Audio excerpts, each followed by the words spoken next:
Welcome to the WCAT Candidates Debate for the 5th District State Senate election, which is Tuesday, November 8th. My name is Bill Carroll. I'll be your moderator for this evening's debate.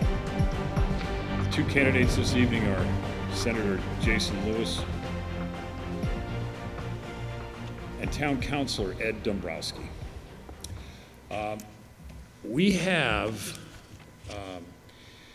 Tonight's debate has been available for cable broadcast throughout the district. We would like to thank the Reading Community Television, Stoneham TV, WinCam, Winchester, MMTV of Melrose, and Urban Media Arts of Malden for sharing this throughout the district. It will also be streaming live on WCAT, Wakefield, and Facebook and YouTube. WCAT reached out to all the local newspapers within the district for participation in the questioning of the debate of the candidates this evening. We have with us this evening from the Wakefield Daily Item, Bob Burgess. And we also had from the Wakefield Patch, Dakota Antelman, a field editor for the Patch.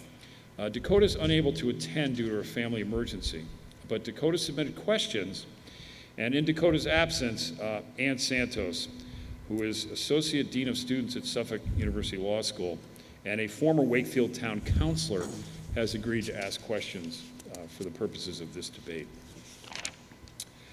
There will be no opening statements this evening. A question will be asked of the candidates by one of the panel. Halfway through we'll switch, so each candidate has an opportunity to be asked a question by a different panelist. The candidate will have 2 minutes to respond to the question. Following that response, the candidate will have 1 minute to a follow-up. To allow for as many questions as possible, we encourage the candidates to focus on the question at hand. The questions have not been provided in advance, and the questions, they'll be relevant to issues throughout the district. At the end of the debate, each candidate will have a 2-minute closing statement. To move these along, we've done these debates for quite a few years here in Wakefield. We try to stick to the 2 minutes. As you know, political candidates, some have the ability to go on and on. So what I will do is, just so you know, I will give them a silent sort of notification that they should be wrapping up, okay? Don't look at me, gentlemen. That's just to move things along. If I'm compelled to sort of end a monologue, it has nothing to do with either candidate. It's merely a matter of time. As I've mentioned to the audience prior to coming on the air, we will remain quiet throughout the debate. No comments, cheering will be tolerated. And I'm pretty sure, I'm confident from looking around that will be complied with. Otherwise, we have the local Wakefield constabulary here to make sure that we have compliance with that.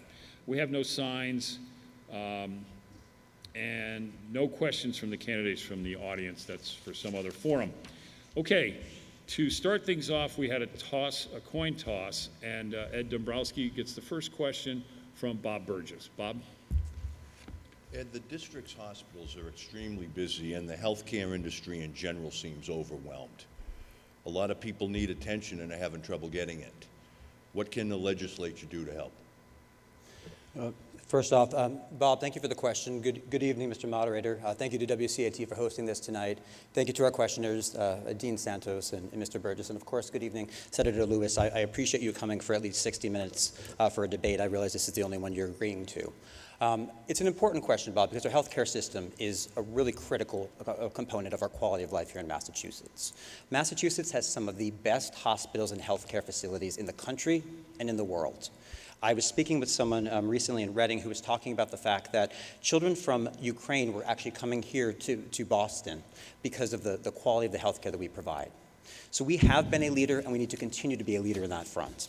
And I think there are a number of things that we can do within the legislature relative to healthcare. One is making sure we have access to care. Another is making sure that we are taking the right steps to ensure that we have access to preventative care. Because like so many things that we deal with in our cities and towns, If we get ahead of the issue, it's far more manageable. And candidly, it's also far more cost-effective. So I think we have a real opportunity within our district and within our state to be a leader on that front. I think we should look at community hospitals to see what role they can play to provide expanded access to our residents within our communities. I think we should look at ways in which we can support funding so that those that are on fixed incomes or perhaps those that are without the resources are not denied the coverage that they deserve, rightly so. So I think it's a multifaceted approach, Bob. Unfortunately, it's not something that we can consolidate in 2 minutes' time, but the bottom line is there are opportunities for access. I am proud to be endorsed by Governor Baker in this race because he knows I'm a common sense leader who will find solutions to the problems that matter to us in our communities. This is an important issue in our communities. We're losing staff. We're losing access. And these are things that we can improve upon. These are things that, as your next state senator, I commit to doing. I see my time is up. Thank you. Senator Lewis, 1 minute follow-up. Thank you, everybody. It's great to be with you tonight. Thank you to my opponent. Thank you to WCAT, Bill Carroll, and Santos, Bob Burgess, and of course to our audience, both here in person and watching from home. You know, it's kind of ironic that you started with this question because I spent most of this weekend actually in the hospital with my wife, who kind of had an emergency, and we had to take her to the emergency room. She stayed overnight. Fortunately, she's doing fine, but I certainly got to see firsthand a reminder of how stressed our hospitals are. It was so busy that they weren't even able to admit my wife to a bed. She had to stay in the emergency room. The nurses are doing just Herculean work. They have been for over 2 years through the pandemic, as well as the physicians and other staff. Look, I only have a very little time left on this question, and we could spend the entire debate on health care. But let me just say that I believe that health care should be a basic human right, that every person from cradle to grave should have access to high-quality, affordable health care. That's what I've been committed to throughout the time I've served in the legislature. That's what I will remain committed to striving for if I'm reelected. Thank you. Ann, your question to Senator Lewis.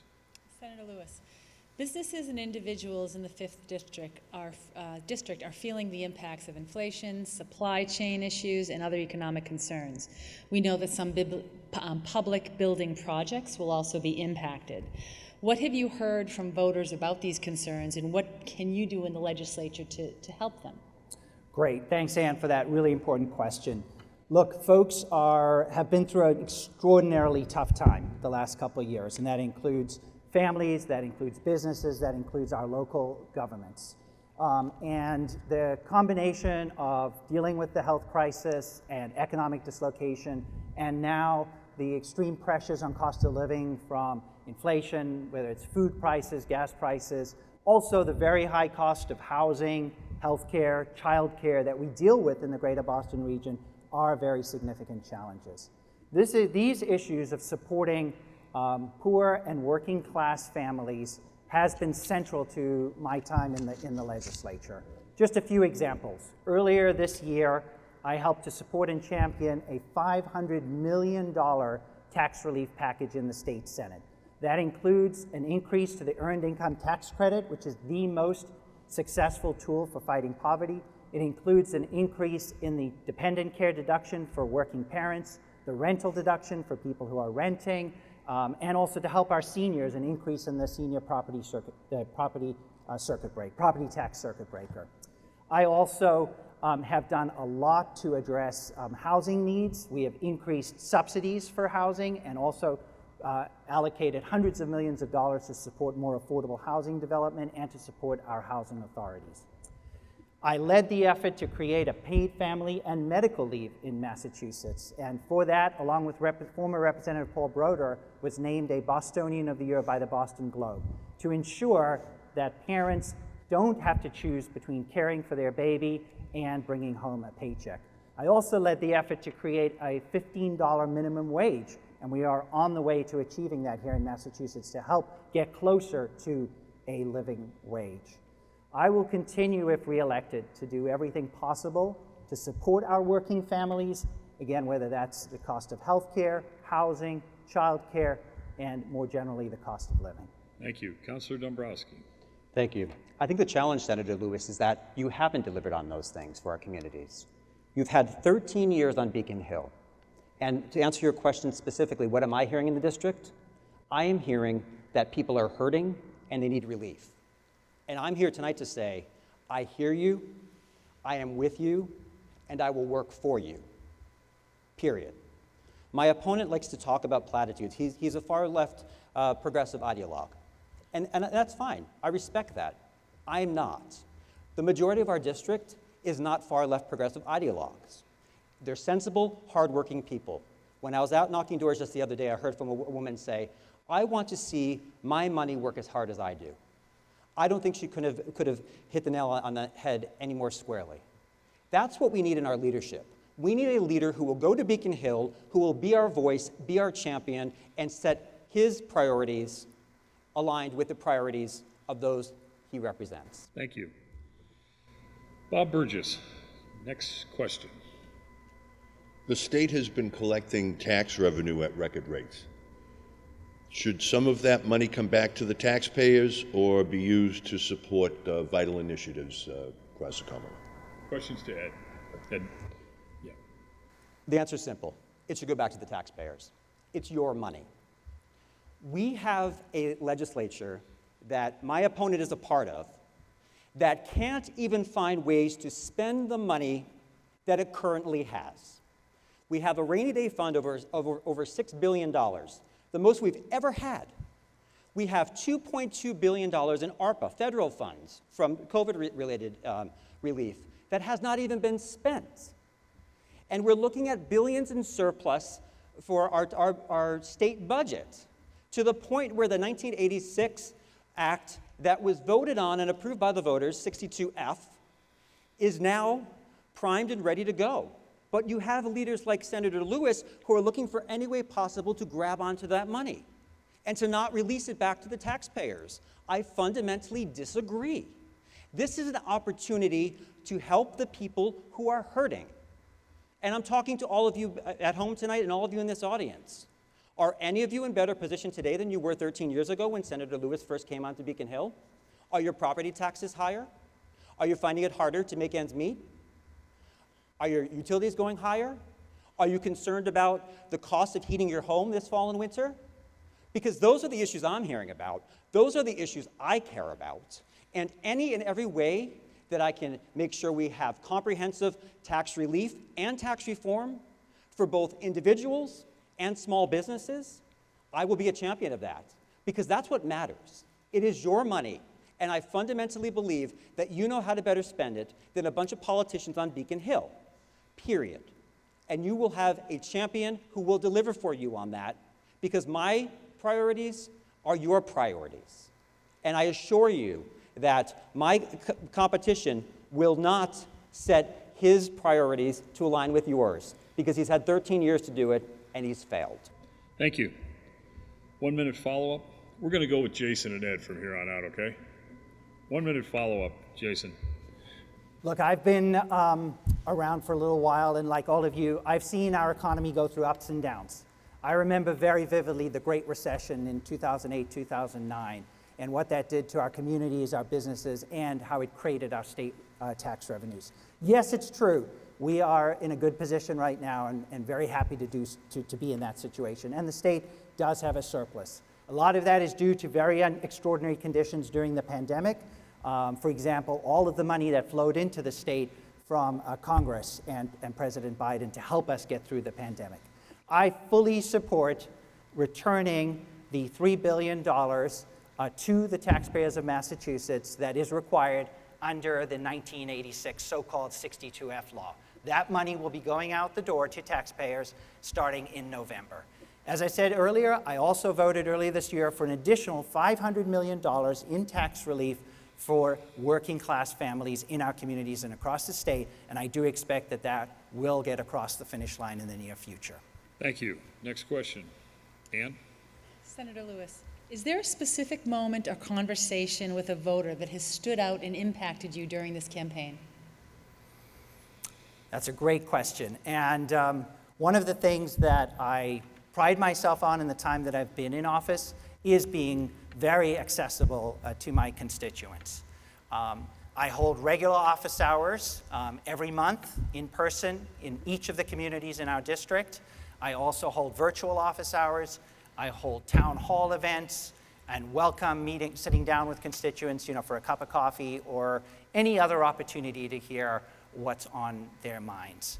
One of the conversations I had recently was with somebody who's in his early 20s and trying to figure out, how is he going to be able to continue to live, to purchase a home, raise a family in, I won't say which community it was in, but it was one of the communities in our district. This is a conversation we were having during the campaign. This person is, like many young people, struggling with the debt that he had to incur to attend college.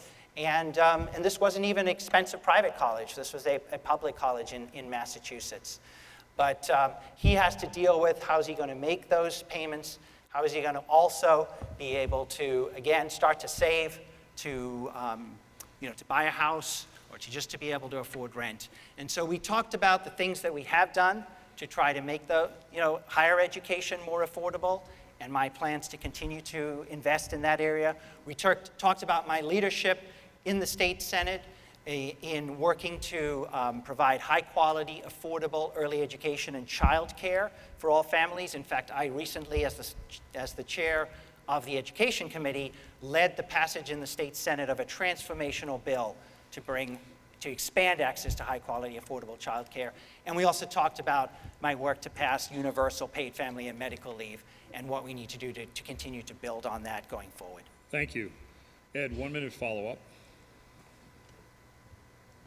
There are so many stories I could tell, and in 1 minute won't do it justice. One that comes to mind is a woman that I spoke with just the other day at the senior center. And she told me that she had to sell her car because she couldn't afford the gas. What is wrong with us when that is happening to our seniors? Seniors should be able to retire with dignity. Seniors should not be under the added pressure of not knowing where the money is going to come from for their most basic essentials. At a time when on Beacon Hill we have billions of dollars in surplus, and I have an opponent who over the past 13 years has never met a tax he doesn't want to impose upon you. What are we doing wrong? What we're doing wrong is not having the leadership that we deserve on Beacon Hill. You need a voice for your neighborhoods. You need a voice for your communities. I will be that voice. My opponent has not been that voice for our communities and is either unwilling or incapable of doing so. Thank you. Bob, next question. Question 1 on the November 8 ballot would institute a 4% state income tax on people making $1 million or more. The legislature would use it to supplement funds for education and transportation. Do you support the additional tax? I am so glad you asked this question, Bob. The answer is no, and I'll tell you why. Senator Lewis is a lead sponsor on what is known by many as the tax hike amendment. So let's be clear on the facts. The tax hike is an 80% tax hike on seniors, homeowners, or small business owners. Now, you will hear, oh, it's just the billionaires. Not many people are affected by it. That's not true. Speak to a small business owner. Most small business owners end up having their business set up such that they run through all of their income on their individual tax returns. And for most small businesses, that's their nest egg. People spend oftentimes generations to build wealth within a business. And I see small business owners in this crowd tonight nodding along with me.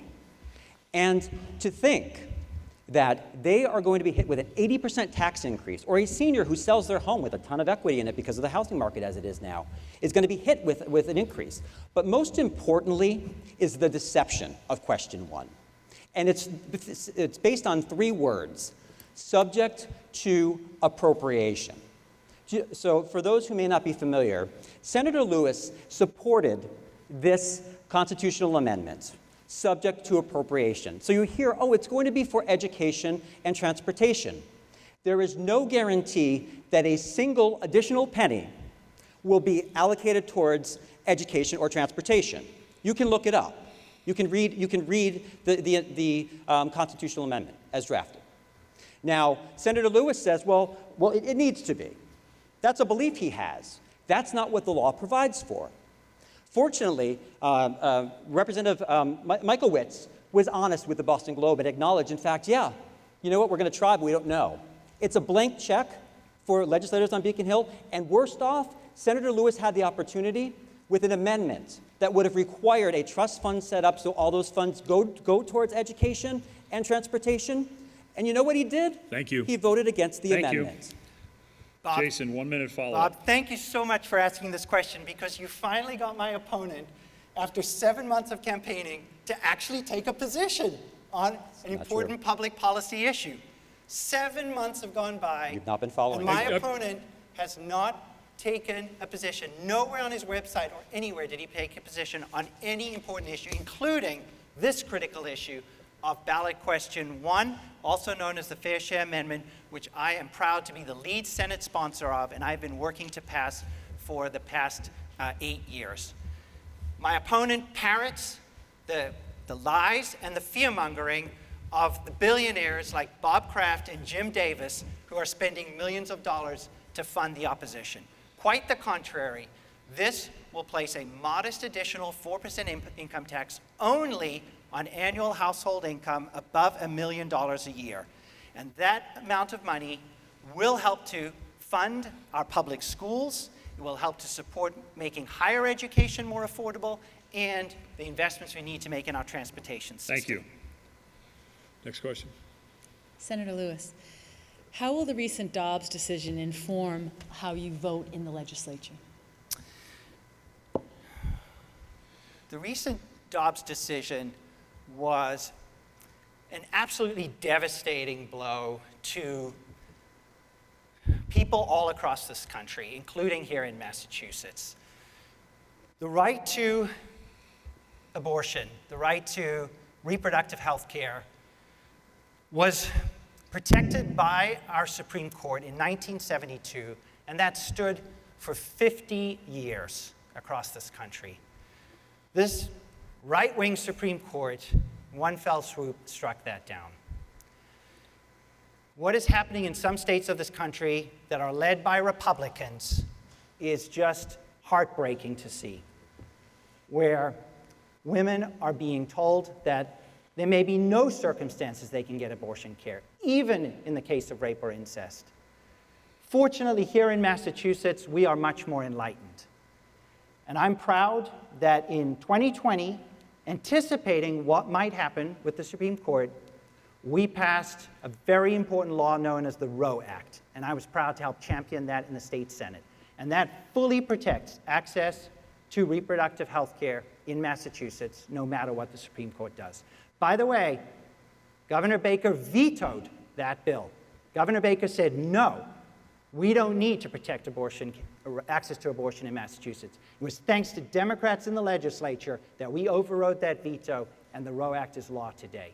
And then, in July, in a decisive move to respond to the Supreme Court decision, we passed another bill which is going to make sure that patients and healthcare providers are fully protected from any liability from other states like Texas that are trying to go after them. Also included in that bill was a bill that I filed to expand access to medication abortion on our college campuses. Thank you. I have been a champion of reproductive rights throughout my career, and if you elect me, you can be assured you will have a champion for reproductive health care and justice in the state Senate. Thank you very much. Thank you. Ed, 1 minute follow-up. Women's reproductive rights are protected here under law, that law has been codified. It is settled law in Massachusetts, and I support that. I support women's reproductive rights. It's an important issue. I think the Dobbs decision brought to light a lot of concerns, a lot of fear, and I understand that. Fortunately, we are in a situation, and I should point out that Governor Baker actually had executive orders that came out soon after that decision relative to making sure that we can address the issue of people coming from out of state, potentially, for instance, and insulating them from liability, any healthcare providers that provide those services. But it's an important right to the women in our communities. I've spoken to a lot of women in our communities about that. I respect that this is a very difficult issue, and it's also an incredibly personal issue. And I realize that every woman that has to make that decision has to make it with a lot of deliberation and it's a really hard thing to do. And I won't pretend to understand it fully, but I will say I will champion it and I will support it. Thank you. We are almost at the halfway mark, so Ann now to Ed, is that correct? I never get this right?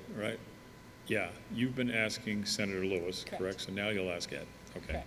Jason and Ed. Okay. Your question is to Ed. Ed, what are some projects in the 5th Middlesex District that you would like to see release state funding if you are a state senator? Sure. If I could just, one clarification too, when I was saying earlier, I can't pretend to fully understand it. I say that because I'm not a woman. So I'm saying, a woman going through that process, I'm not going to pretend to put myself in the mind of a woman. It's heart-wrenching, I know that. That much I understand, and I support whatever decision a woman makes. With respect to the projects, I'm glad you asked this question, Ann, because this is perhaps one of the biggest differences between me and my opponent. My opponent likes to fancy himself as the champion of education. He mentioned today that he was the chair of the Joint Committee on Education. The issues we have, though, relate to school funding. And that comes in two forms. It comes in Chapter 70, and it comes through the MSBA. With respect to Chapter 70, as many of us probably know, Malden teachers are on strike right now. And I have tremendous sympathy for Malden teachers and also Malden elected officials and the school committee specifically. This is hard. And why is it hard? Because my opponent has failed our community. And how has he failed our communities? Chapter 70 funding is woefully broken. He likes to tout the Student Opportunity Act and claim that that solved everything. It has not. Here's a point. In Malden, they received $54 million in Chapter 70 funding. That's school aid funding for students. They have approximately 6,100 students in that community. Compare that to Chelsea. Economically and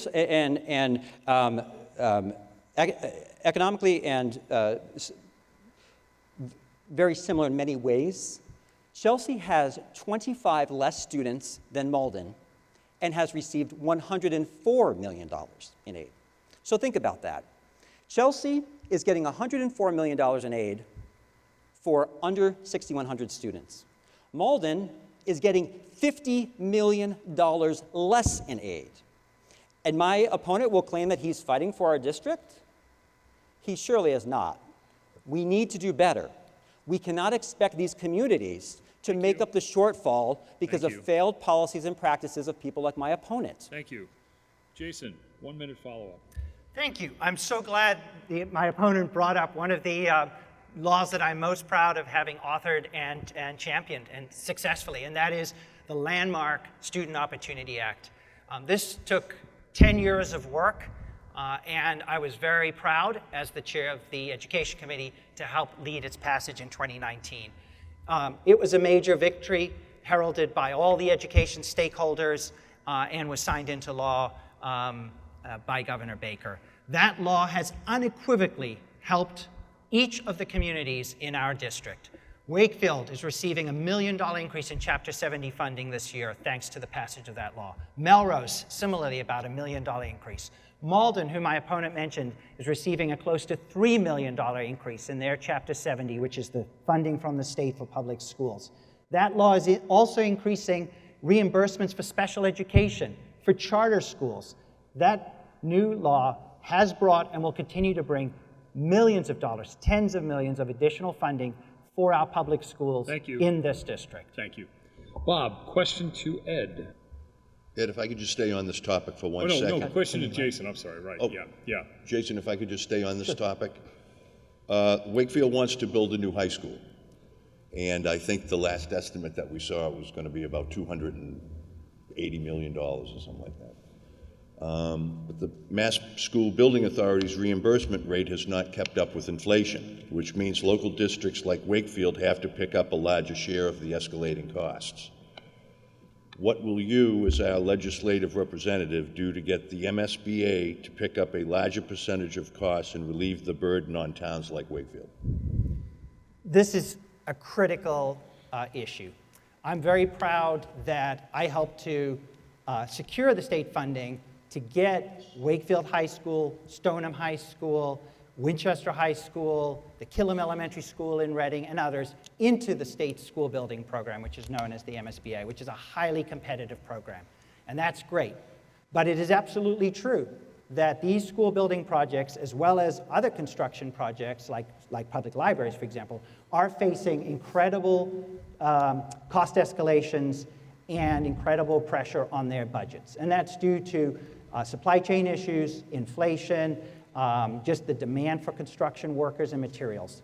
So this is a great opportunity for me to show the difference in who will be a more effective state senator for our district, myself or my opponent.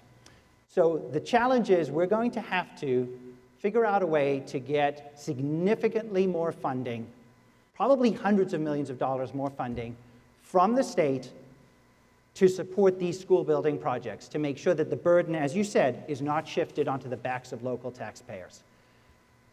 What makes me confident that I'm the person who can deliver this?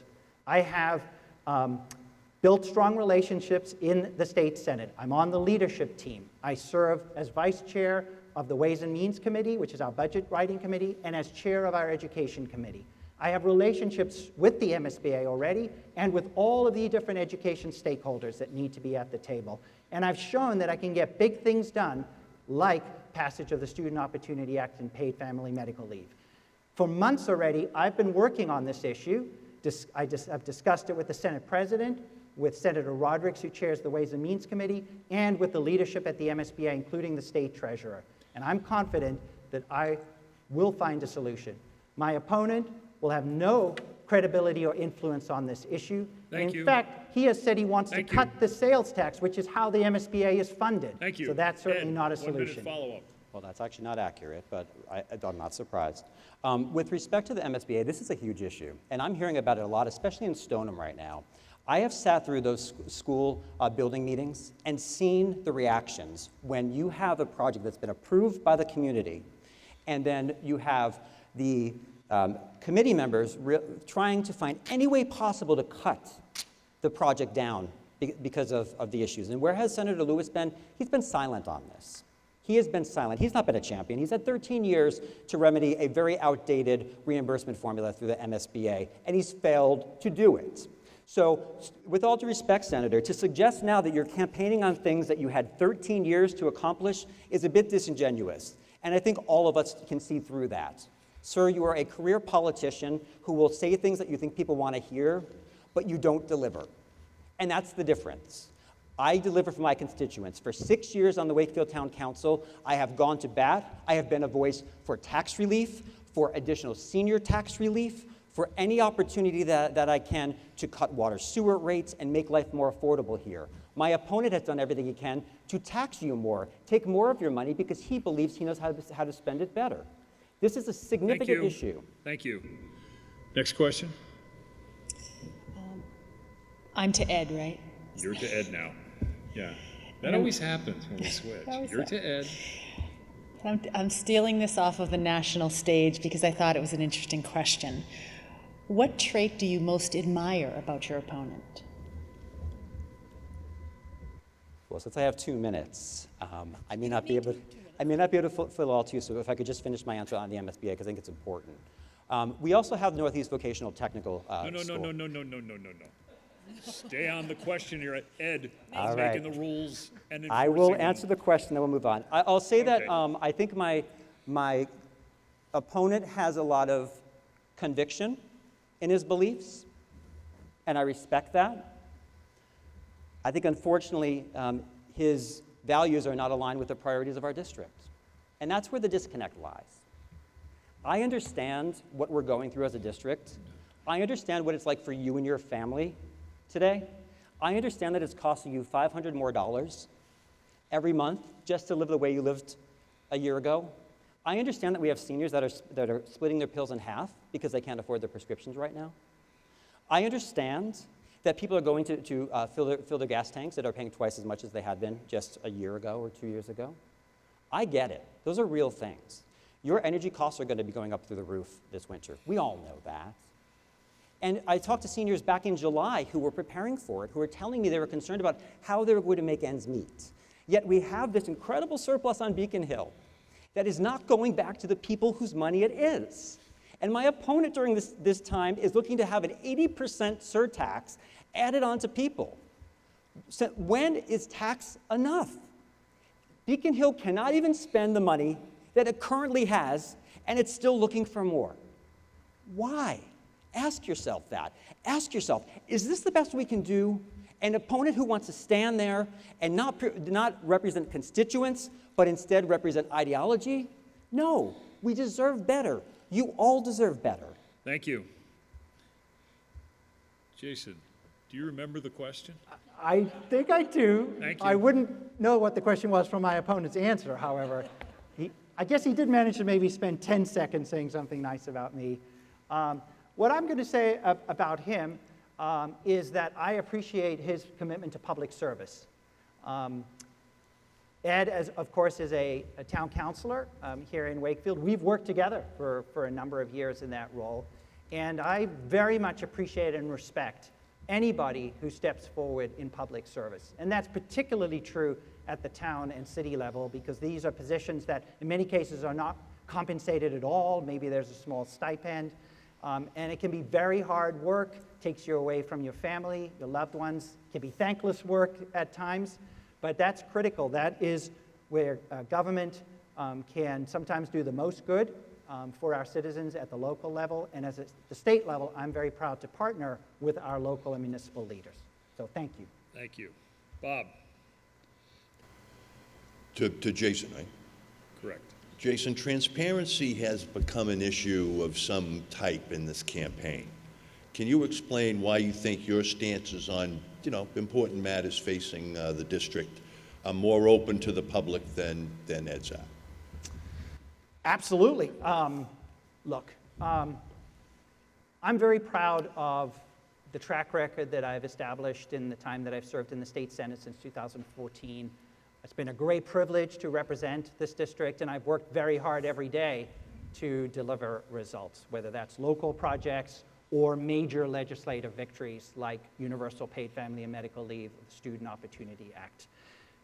I also believe another important aspect of leadership is being willing to state your positions on important issues of the day loudly and clearly, so that your constituents who put you in office know where you stand, what your values are, what your beliefs are, and what they can expect from you when you're elected. So I've been willing to stand up on issues, whether that is reproductive rights, voting rights, asking the wealthy to pay their fair share, many other issues, gun safety, not because these are popular issues. I know they're contentious. I know when I speak up, I'm going to make some people upset, maybe mad at me, but because I believe that that's the best way to move forward for our communities in Massachusetts. So I state my positions clearly, and I have a track record in the legislature of voting on all of these different issues. And they're on my website as well, if anyone needs to be reminded. My opponent's approach could not be further from mine. He's run a campaign for 7 months. In 7 months, he didn't bother to put a single policy position on his website, not where he stands on any issue, not what his solutions are to solve the problems facing our district, nothing. Maybe if you searched his social media, you might find a tweet somewhere on some issue. But that's not leadership. Leadership is being honest and transparent and forthright with the voters and the people you hope to represent. I will always continue to do so. Thank you. My opponent does not do that. And in the same vein, do you remember the question? I do. Okay, And it's thank just, first off, it's just patently false. From the first day I announced my campaign, if you look at my website, I identified the priorities, and I made it clear that I would be listening over the next several months to the people that I would be representing if I'm honored with this position. So it's just patently false. Please go to my website, F-O-R-M-A, edforma.com, and I want you to take a look. I have 10 different priority categories listed there. So what he's saying is false. Check it out for yourself. I appreciate the question on transparency because I think my opponent has been one of the most secretive people on Beacon Hill. And if you look at today's daily item, it'll list some of the ways in which he has. He has voted against additional time for review of proposed legislation before it gets passed. He has also voted against public participation in legislative processes. He has voted against requiring a minimum of 30 minutes to review a bill before it gets passed. If that's transparency, then I think we have two very different definitions. And also, he talks about his issues. I went to his website. He lists issues that go back to 2018. I'm living in the present. And I'll say finally, in closing, that when one of his big issues was talking about gender pay equity. Thank you. Thank you. This is an important point, Mr. Moderator. But your time's up, Mr. I'll add some next. Dombroski.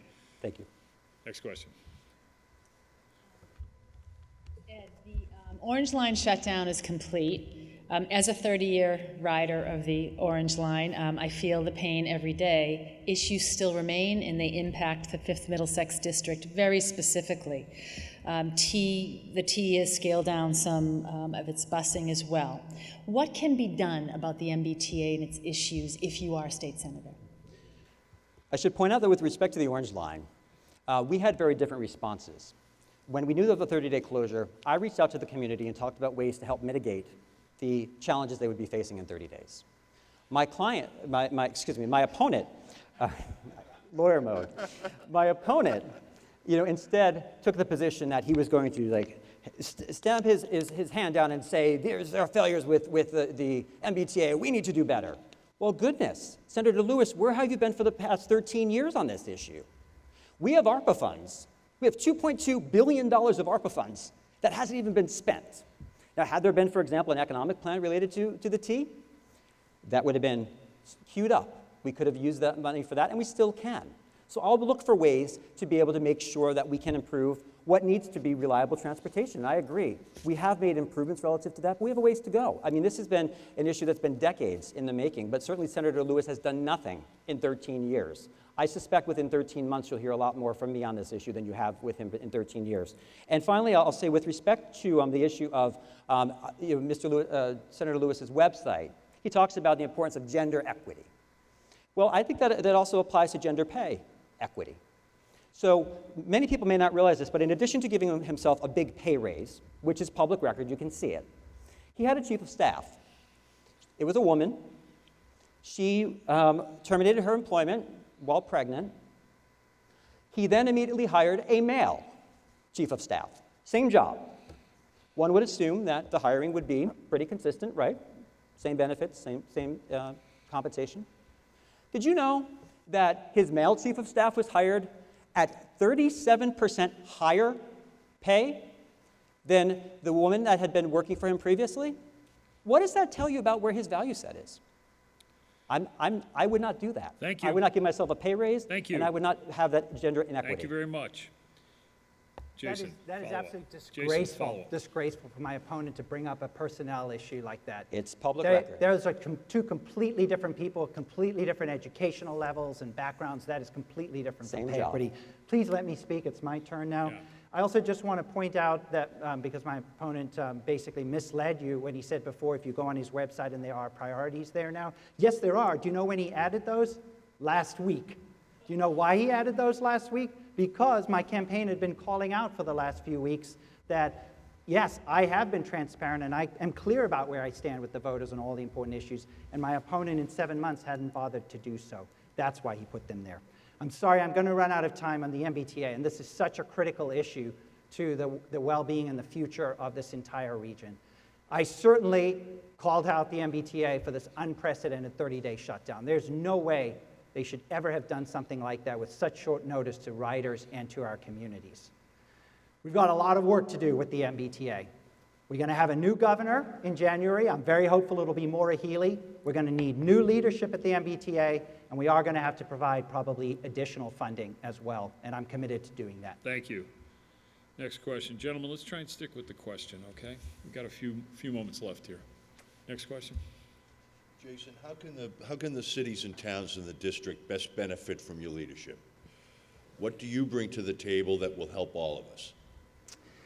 What I bring to the table is a track record of strong and bold leadership on a whole bunch of critical issues that matter to our residents, our working families, our municipalities.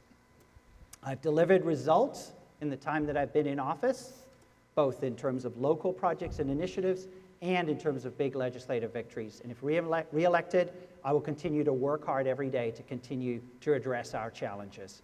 In terms of local results that I've been able to deliver, working collaboratively with our local officials and with other members of the delegation in the communities I represent and with other stakeholders, we've secured millions, tens of millions of dollars. That includes an increased funding for our schools, increased local aid. In fact, in the budget this year, we doubled the increase in local aid over what Governor Baker recommended. I've helped get multiple school building projects into the MSBA program, which is highly competitive. And as I said, I'm working hard now to find a solution to the cost escalation. I've secured funding for investments in parks, playgrounds, and new community gardens, in transportation improvements, roads, intersections, like the horrendous Fellsway Highland intersection in Malden, renovations to Oak Grove, Winchester Center Station. I've also done a lot to secure funding and support for local economic development and downtown revitalization in our communities, like the complete overhaul of Malden's downtown, for example. I will continue, if re-elected, to stay focused on doing whatever I can to bring resources from the state, and when I can help from the federal government as well, to support the needs of our communities. And I will continue to work hard at the statewide level on policies that are going to move our communities forward and improve the quality of life for everybody. Thank you. Ed, 1 minute follow-up. I think the biggest difference is I have been in the trenches. I have been in local government for 9 years, 6 of which has been in elected office, 3 years on the finance committee. So I get the issues. I understand the issues that we're talking about in our communities. When I walk around our 6 communities, we're speaking the same language because the issues are the same. Good roads, quality schools, making sure that we have enough well-resourced education, making sure that we have public safety and safe communities. I get it, and I've delivered on those things. You can ask my constituents. For 6 years as their elected official, I've done just that. Now, my opponent talks about things that he has done, but what the challenge is of all the things he has not done. When he says, for instance, that we, and note that, if you play this back again, listen, he says, we've secured, we work together. He didn't file a single budget amendment earmark. Do you know what that means in this current budget? It means that unlike 39 other state senators, he didn't even bother to seek supplemental funding for a single project in our communities. Thank you. Next question. Ed, what do you think can be done to address the issues of cost and availability of housing, which is on the mind of so many of your constituents? I think the biggest thing we can do related to housing costs is to let people keep more of their own money. I think there are a few different ways that we can address this. One of them is, one thing I've noticed oftentimes in walking the streets of our district is how many young homeowners that answer their door have trade trucks in their driveways. And they've gone to the vocational schools, vocational technical education. I'm a huge proponent of that. That matters because that creates educational opportunities for so many within our community. I think as a matter of right, every student should be afforded that opportunity. Right now, over 600 students are trying to get into Northeast Metro Tech and cannot do it. Now, they had actually drafted legislation at Northeast for the new building and given it to Senator Lewis for $100 million of ARPA funds that would have gone to that school and thus lessened our tax burden. What did he do? He hijacked the money for other projects outside of our district. This is how my opponent operates. He doesn't have our constituents in his front view mirror. Jason, 1 minute follow-up. Just wanted to go back for a moment. My opponent claimed that I'm not doing everything I can to serve our district because I didn't file amendments to the budget. Do you know why I didn't file amendments to the budget? Because I actually serve on the leadership of the Senate Ways and Means Committee, and I actually help write the budget. So all the priorities for our district, all that funding for those local projects, and that gets baked right in to the Senate Ways and Means budget before it even comes to the Senate floor. I don't have to fight for those amendments on the Senate floor. The residents and the voters of our district benefit from my leadership position because all of the funding and all of those projects are actually included right out of the gate. That's why. On the topic of housing, this is actually one of the most, oh goodness, we're going to run out of time. One of the most challenging issues that we are dealing with and that we have to deal with going forward. And hopefully we can find some more time to talk about this. Thank you. This probably is our last question, okay? All right, next one. Okay. The pandemic had by all accounts, a very negative effect on kids' learning. MCAS scores seem to back this up. Do teachers have enough tools to reverse the trend? I don't think they do. I'm sorry, is it? To me, or? I think it's Jason. Oh, Jason? my apologies. Yeah, to Jason, yeah. Thank you for this question. There's a lot of very difficult impacts that, of course, the pandemic had on all aspects of our society. But I think none that concerns me more at this point than the impact on our children. We definitely we definitely feared that the pandemic, mostly because of remote learning, would have a very deleterious impact on students' academic achievement and also on their mental health. And unfortunately, that has been borne out by what we've seen from the national tests like NAEP and also from MCAS. And this is particularly true, unfortunately, for students who are already disadvantaged. Students who have special needs, students who are English learners, students who come from low-income families with very difficult backgrounds. We have to do everything possible in the months and years to come to help our students and our families recover. Fortunately, there is a lot of funding that is available to our school districts. Fortunately, some of that is thanks to Congress and President Biden for the American Rescue Plan Act they passed, which is provided funding that our schools can use for the next several years, and also because of the passage of the Student Opportunity Act, which was the law that I helped to lead the passage of in 2019, and is increasing state funding for our schools. So our schools need to use those resources to certainly increase staffing, the number of teachers, special education support, to increase pay for our teachers as well, because they do such incredibly important work and helped our kids and families get through the pandemic. We also need to invest more in mental health services, counselors, behavioral health therapists, and so on. A lot of our school districts are doing this already, and we're going to have a continued sustained effort probably for several years to come. Thank you. Ed, follow up?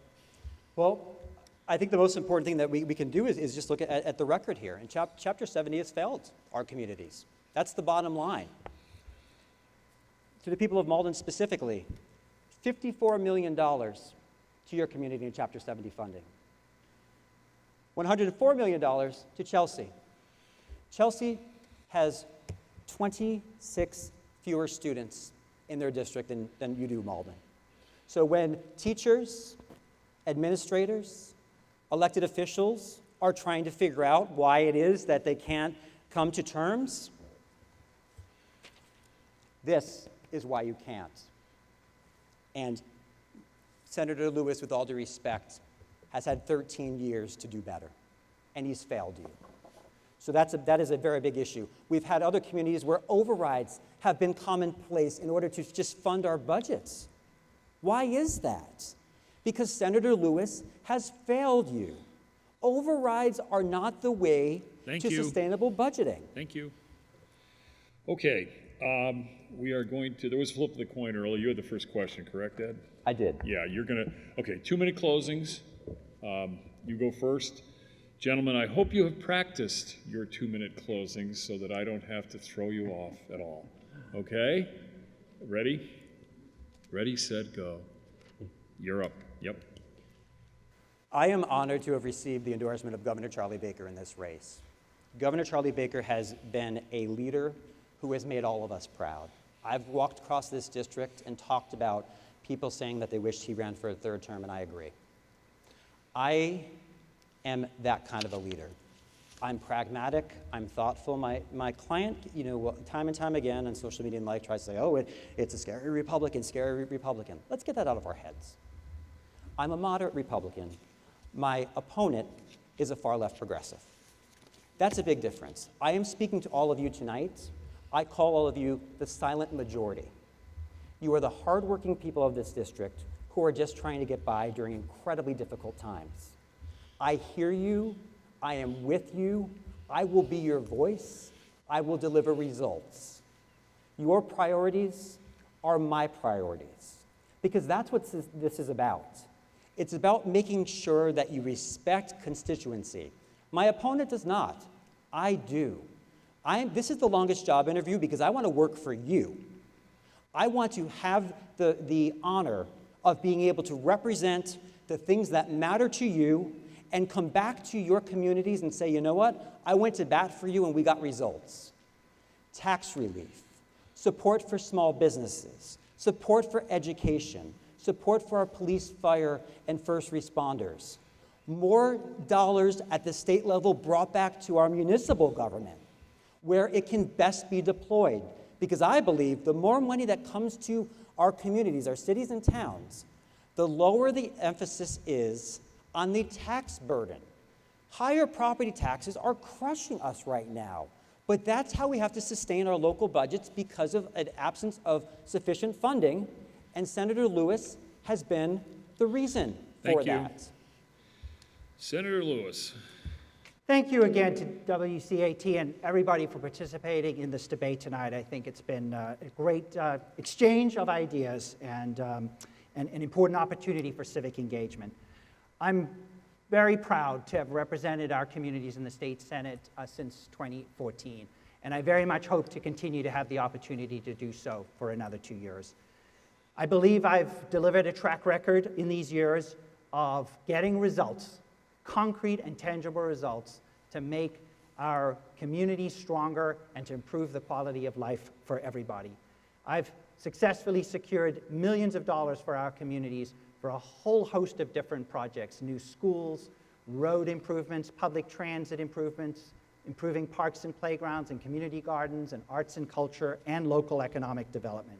I've also achieved major legislative victories for our communities and our Commonwealth and for working families.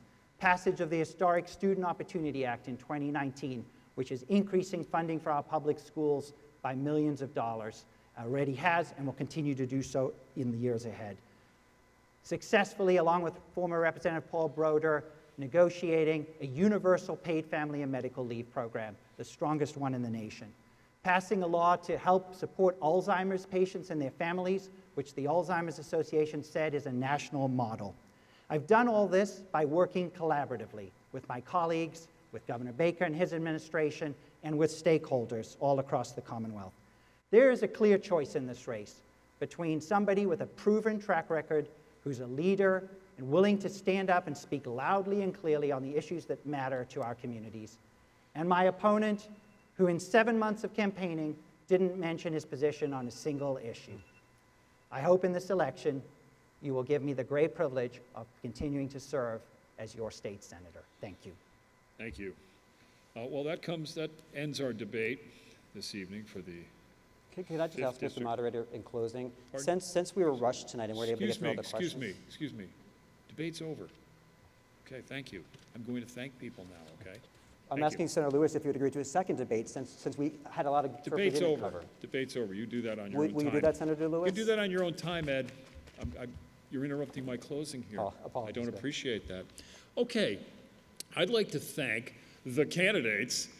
As I say, anytime we have debates here in Wakefield, anyone who throws their hat in the ring and is willing to go through what it takes to campaign and then serve is to be admired. I mean that. I would like to thank the questioners. I'd like to thank Dakota Antelman, who unfortunately couldn't be here, and for stepping in at the last moment helping us. Bob Burgess, as always, is a treat when you ask questions. I would also like to thank WCAT. For those of you not in town, we're very proud of WCAT. They're a top-notch community television network.